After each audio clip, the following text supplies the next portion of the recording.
بسم اللہ الرحمن الرحیم۔ اور یقیناً ہم نے انسان کو پیدا کیا اور ہم جانتے ہیں جو اس کا نفس وسوسہ ڈالتا ہے، اور ہم اس کی شرح سے بھی زیادہ اس کے قریب ہیں۔ اپنے ذہن کو ترتیب دیں کہ ہر جگہ اللہ کو دیکھیں، پھر زندگی ویسی نہیں رہے گی۔ ہر جگہ اللہ کو دیکھنے کا کیا مطلب ہے؟ آئیے اس گہرے راز کو جانتے ہیں۔ کیا آپ جانتے ہیں کہ زندگی مشکل ہو سکتی ہے، لوگ آپ کے خلاف ہو سکتے ہیں، دروازے بند ہو سکتے ہیں، طوفان اٹھ سکتے ہیں، پھر بھی آپ کا ذہن اللہ کے ساتھ سکون میں رہ سکتا ہے۔ آج کی گفتگو میں ہم 8 سٹیپس بیان کریں گے کہ کس طرح اپنے ذہن کو تربیت دیں کہ ہر جگہ اللہ کو دیکھیں، کیونکہ ایک ایسا طریقہ ہے جس میں طوفان آپ کا سکون نہیں چھینتے، تاخیر آپ کا ایمان نہیں مدھم کرتی، اور رد ہونا آپ کی پہچان کو نہیں بدلتا۔ اکثر لوگ یہ نہیں سنتے کہ اگر آپ یہ سیکھ لیں تو نہ صرف اللہ پر ایمان رکھیں گے بلکہ اللہ کو دیکھنا بھی شروع کریں گے، زندگی کو نئے زاویے سے شروع کریں گے، اور جہاں پہلے صرف دکھ دیکھتے تھے وہاں معنی دیکھنے لگیں گے۔ سٹیپ فرسٹ، سمجھیں کہ زندگی کامل نہیں لیکن اللہ ہمیشہ موجود ہے۔ ذہن کو تربیت دینے سے پہلے یہ مان لیں کہ زندگی کامل نہیں لیکن اللہ آپ کے بری حالات میں بھی ہمیشہ آپ کے ساتھ ہے۔ اکثر لوگ صرف اس وقت اللہ کو تلاش کرتے ہیں جب سب کچھ آسان ہو، لیکن قرآن بتاتا ہے کہ اللہ کی موجودگی آرام دہ حالات پر منحصر نہیں۔ اللہ فرماتا ہے کہ ممکن ہے تم کسی چیز کو ناپسند کرو اور وہ تمہارے لیے بہتر ہو، اور ممکن ہے کہ تم کسی چیز کو پسند کرو اور وہ تمہارے لیے بری ہو، اور اللہ جانتا ہے تم نہیں جانتے۔ بے شک مشکل کے ساتھ آسانی ہے، اس کا مطلب ہے کہ آزمائشیں اللہ کی غیر موجودگی کا ثبوت نہیں ہوتی، بلکہ اکثر وہی یہ جگہ ہے جہاں سے صبر اور استقامت پیدا ہوتی ہے۔ سوچئے، دل کتنی جلدی گھبرا جاتا ہے جب موخر کم ہو جائے، جب دل جلدی آ جائے، جب وعدہ جلدی آ جائے، اور جب بیماری آ جائے، جب تنہائی بڑھ جائے، جب دروازہ بند ہو جائے، جب کوئی عزیز اجنبی بن جائے۔ لیکن تربیت یافتہ ذہن حالات کو اللہ کی صفات کا پیمانہ نہیں بنا پاتے، کیونکہ اللہ ہمیشہ قائم ہے، چاہے زندگی میں ہنگامہ کیوں نہ برپا ہو۔ یوسف علیہ السلام کو دیکھیے، کنویں کو قید خانے اور پھر بادشاہ تک، نہ کنواں خوشگوار تھا اور نہ ہی قید خانہ منصف تھا، لیکن اللہ موجود تھا۔ جو لوگ نقصان چاہتے تھے اللہ نے اسے تقدیر کا حصہ بنا دیا۔ یوسف علیہ السلام کی کہانی دکھ کی تصویر تو نہیں بلکہ اس بات کا ثبوت ہے کہ اللہ انتظار میں بھی ساتھ ہے، آنسوؤں میں بھی ساتھ ہے، حیرت میں بھی ساتھ ہے۔ اللہ کی موجودگی ہمیشہ طوفان کو ختم نہیں کرتی بلکہ وہ آپ کو طوفان میں قائم رکھتی ہے، آپ کو پرسکون لگتی ہے۔ یاد رکھیں، کمزور چیز کبھی سہارا نہیں بن سکتی، اصل سہارا صرف اللہ ہے، جہاں سمندر کی لہروں کو برداشت کرتا ہے کیونکہ اس کا لنگر مضبوط ہوتا ہے۔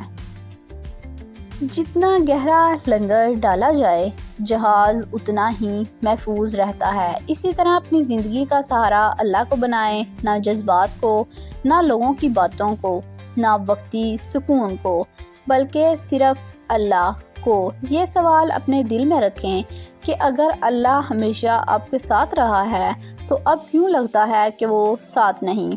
کیا بدلے گا اگر آج فیصلہ کریں کہ اگر ہر جگہ اللہ کو دیکھنا ہے، یہاں بھی، ابھی بھی، اور اسی حال میں بھی۔ سٹیپ 2، آپ دوسروں کو قابو نہیں کر سکتے لیکن اللہ کی مدد کے ساتھ خود کو قابو کر سکتے ہیں۔ ذہن کو تربیت دینے کے لیے دوسروں کو انکار کرنے کی کوشش چھوڑ دیں اور اپنی روح کو اللہ کے قریب کریں، کیونکہ سکون کھونے کا سب سے تیز راستہ یہ ہے کہ اپنی اندرونی دنیا کو دوسروں کے رویے کے حوالے کر دیں۔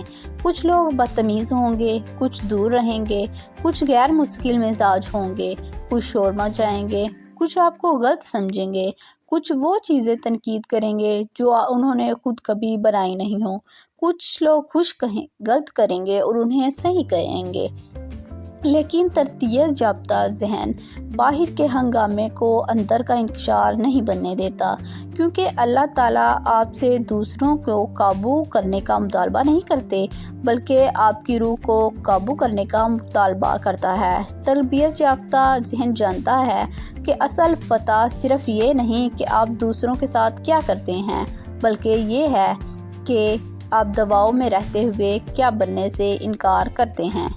نمبر 3، عمل جو سادہ لگتے ہیں مگر اللہ کے حکم سے طاقتور ہیں۔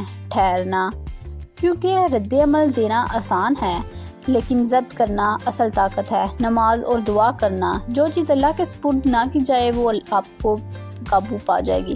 چننا، کیونکہ ضبط نفس کوئی احساس نہیں بلکہ اللہ کے حکم سے کیا گیا فیصلہ ہے۔ یاد رکھیں کہ جب ہم دوسروں کو اپنی ہاتھوں سے قابو رکھتے ہیں تو آپ اپنی گاڑی کا اسٹیئرنگ ان کے ہاتھ میں دے دیتے ہیں۔ جب آپ اپنے ذہن کو تربیت دیتے ہیں کہ ہر جگہ اللہ کو دیکھیں تو آپ تھرمومیٹر نہیں بلکہ تھرموسٹیٹ بن جاتے ہیں۔ تھرمومیٹر صرف ماحول کا درجہ حرارت دکھاتا ہے جبکہ تھرموسٹیٹ ماحول کو ترتیب دیتا ہے، اور جب اللہ آپ کی شہرگ سے بھی زیادہ قریب ہے تو آپ اپنے رد عمل کا ماحول خود بنا سکتے ہیں۔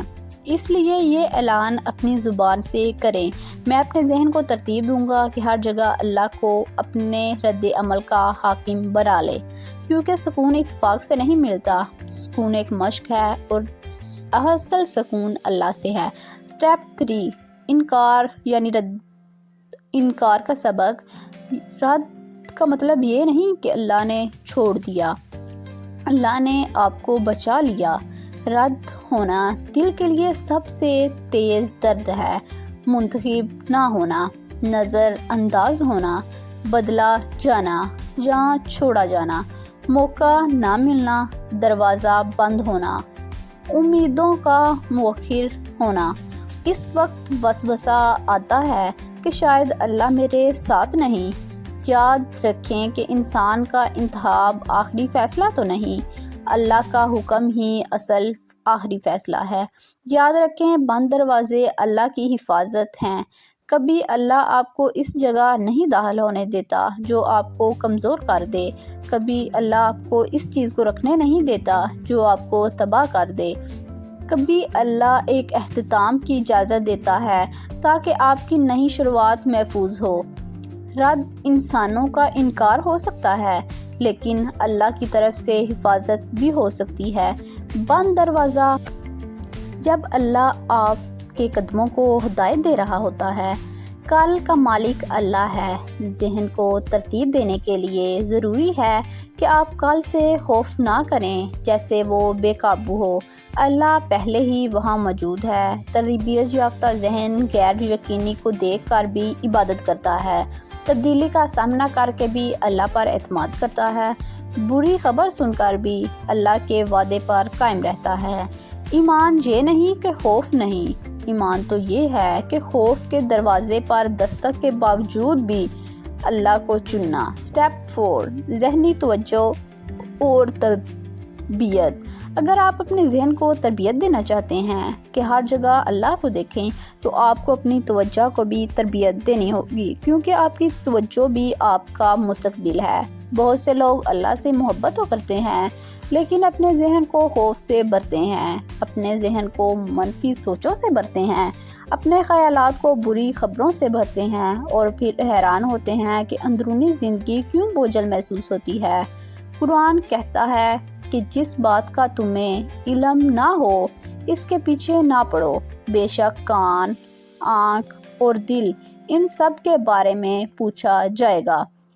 یہ وہ لوگ ہیں جو ایمان لائے اور ان کے دل اللہ کے ذکر سے اطمینان پاتے ہیں۔ سن لو، اللہ کے ذکر ہی سے دل کو اطمینان حاصل ہوتا ہے۔ خیالات اور توجہ آپ کی زندگی کو شکل دیتے ہیں، اس لیے انہیں سمجھداری سے سنبھالیں۔ قرآن میں مثال ہے، کمزور نہ پڑو اور غم نہ کرو، اگر تم ایمان والے ہو تو تم ہی غالب رہو گے۔ سٹیپ 5، شکر گزاری اور مثبت سوچ۔ شکر گزاری پرسیپشن کو دوبارہ تربیت دیتی ہے اور آپ کو اللہ کی نعمتوں کو دیکھنے پر مجبور کر دیتی ہے۔ یاد رکھیں، آپ کا ذہن ایک باغ ہے، جو کچھ آپ اسے پانی دیں گے وہی اگے گا، اس لیے سکون کو پانی دیں، حق کو پانی دیں، اللہ کے کلام سے اپنے مردہ دل کو پانی دیں۔ آزمائش کو تربیت سمجھیں، ہر آزمائش کو المیہ نہ سمجھیں۔ کچھ آزمائشیں تربیت ہوتی ہیں، قرآن کہتا ہے اور ہم ضرور تمہیں آزمائیں گے۔ کچھ خوف، بھوک، مال، جانوں اور پھلوں کی کمی سے، اور صبر کرنے والوں کو خوشخبری دے دو۔ آزمائش آپ کو دباؤ میں ڈال سکتی ہے، لیکن اس کے پاس آپ کو شکست دینے کا اختیار نہیں۔ فرق ہے اس درد میں جو گھبراہٹ پیدا کرتا ہے اور اس درد میں جو صبر پیدا کرتا ہے۔ تربیت یافتہ ذہن اللہ کے ساتھ صبر کو چنتا ہے۔ سٹیپ 6، عام لمحات میں اللہ کو پہچاننا۔ اکثر لوگ اللہ کو اس لیے نہیں دیکھتے کیونکہ وہ معجزے کا انتظار کرتے ہیں، حالانکہ اللہ عام لمحات میں بھی موجود ہے۔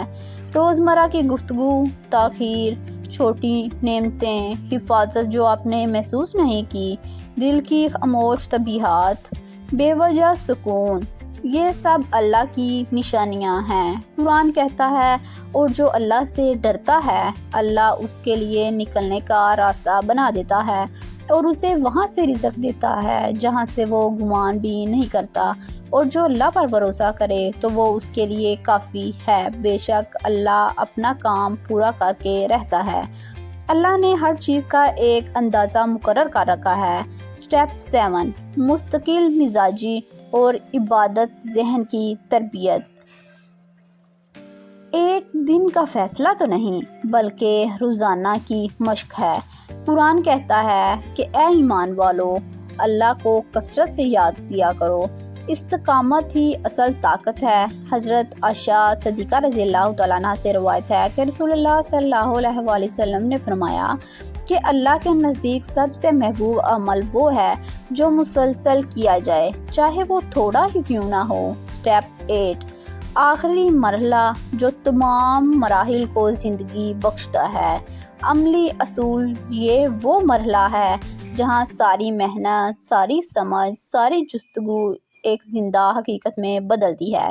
یہ نظریہ عمل بنتا ہے اور علم کردار میں ڈلتا ہے۔ یہی وہ مقام ہے جہاں انسان صرف جانتا نہیں بلکہ جیتا ہے، صرف پڑھتا نہیں بلکہ اپناتا ہے۔ اس مرحلے کو دل، زبان، عمل تینوں ایک ہی سمت میں چلتے ہیں اور بندہ اپنے رب کے قریب ہونے کا شعور محسوس کرتا ہے۔ یہی وہ موڑ ہے جہاں سے اصل تبدیلی شروع ہو جاتی ہے، اندر بھی اور باہر بھی۔ قرآن مجید میں اللہ تعالیٰ فرماتا ہے، اور جب میرے بندے آپ سے میرے بارے میں پوچھیں تو کہہ دیں کہ میں یقیناً قریب ہی ہوں، میں دعا کرنے والے کی دعا قبول کرتا ہوں۔ جب وہ مجھے پکارتا ہے تو چاہیے کہ وہ میرا حکم مانے اور مجھ پر ایمان رکھے تاکہ وہ ہدایت پائے۔ یہ صرف اطلاع نہیں، ایک زندہ دعوت ہے، ایک ایسا پیغام جو بندے کو یاد دلاتا ہے کہ فاصلہ صرف محسوسات میں ہے، حقیقت میں نہیں۔ رب قریب ہے، سننے والا ہے، جواب دینے والا اور دل کے حال کو جاننے والا۔ جب یہ یقین دل میں اترتا ہے تو خوف کم ہوتا ہے، امید بڑھتی ہے اور قدم مضبوط ہوتے ہیں۔ انسان سمجھتا ہے کہ وہ اکیلا نہیں، اس کی ہر پکار سنی جا رہی ہے، ہر آنسو دیکھا جا رہا ہے اور ہر سچی رجوعیت کا جواب موجود ہے۔